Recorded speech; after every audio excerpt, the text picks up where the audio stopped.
was the second part of that? Runa, Amazon, Wayusa. Thank you, Runa, Amazon, Wayusa. So tell me about what Runa is and how this started. Oh, sorry for the dogs in the background. Thank you, Kate. So Runa, we work in the Ecuadorian Amazon, and we work with indigenous communities to produce a native tea that's called Wayusa. We often joke, we say, "Why you so happy?" as an easy way to remember the name of Nice. our somewhat exotic tea. That's good. And Wayusa is a tea that they've drank in the Amazon for thousands of years.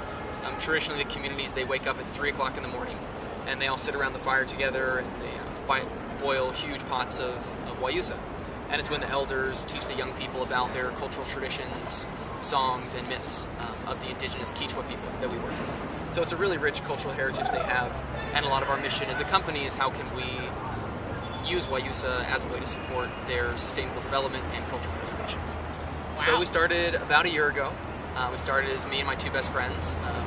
I've been working in the Amazon for about 5 years, and this came up as a way for us to use business, use a commercial structure as a way to support the communities, and at the same time bring this very nice tea to consumers here in the U.S. And it has antioxidants in it, right? Yeah, so it's healthy for you. So the main thing we talk about, it provides a sustainable energy. It has a naturally occurring caffeine. What's unique, it doesn't come from the tea plant. It comes from a native holly tree that's endemic to this part of the Amazon. Okay. So it has caffeine mixed with antioxidants. We actually recently got some antioxidant test results back, and it has about double the antioxidant capacity of most leading green tea brands. Wow. Yeah, we compared it to Yogi's tea and Tazo, and it came out with about double the ORAC value. That's amazing. Which is a leading antioxidant measurement. Very cool. I'm familiar with the ORAC value. ORAC, yeah, there you go. From my work with USANA. You would know very well ORAC tests. So Tyler and I actually met at Brown, and then he was at the time a soccer player.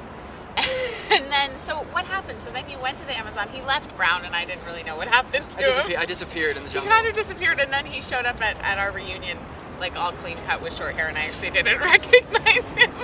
But so what happened when you were there?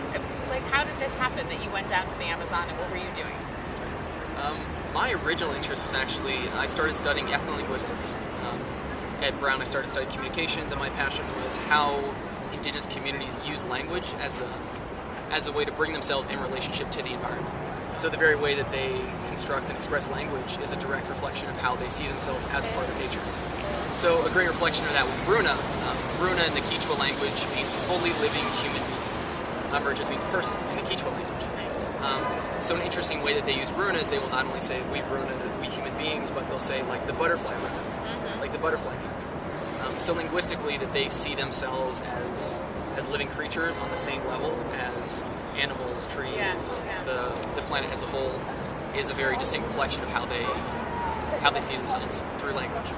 So I originally started studying language, then I was very interested in the botanical traditions of the plant medicines that the indigenous communities know.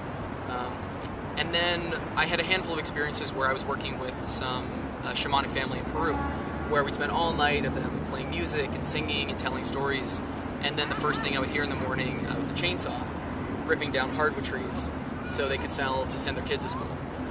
And they didn't like cutting down trees, but if it was like feeding their family or sending their kid to school or cutting down a tree, it's a pretty easy equation. And that's the reality that thousands of families face in the Amazon, where they don't have income, so they have to migrate to the city, they have to do illegal deforestation, raise cattle.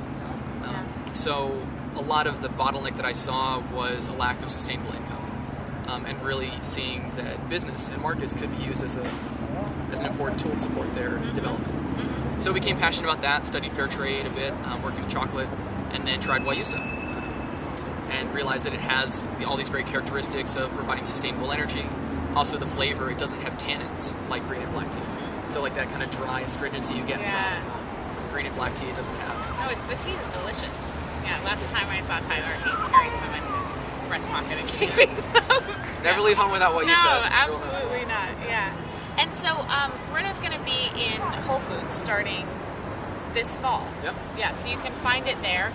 You can find it at a trade show near you. And also, what's your website? Our website is runa.org, RUNA.org. Okay, so Tyler's doing amazing things for sustainability. You also started a foundation as well. Can you talk a little bit about that? Yeah, so we run what we call a hybrid organization. So we work as both a for-profit and a non-profit company. So as a nonprofit, the goal is that, so recognizing that income generation is the first key, so that the communities can have income that they can invest in food, education, etc. But that just giving people income isn't really an end in and of itself. Right. But how can you help translate income into sustainable impact? So the foundation is set up to help support with motorcycle. We're just in Central Park here. So the foundation is set up to help translate that income to social impact. So part of what we do with fair trade is that in addition to the income that we generate. Okay, great. Now. There we go. So we guarantee farmers a minimum price for Wayusa, which is part of fair trade.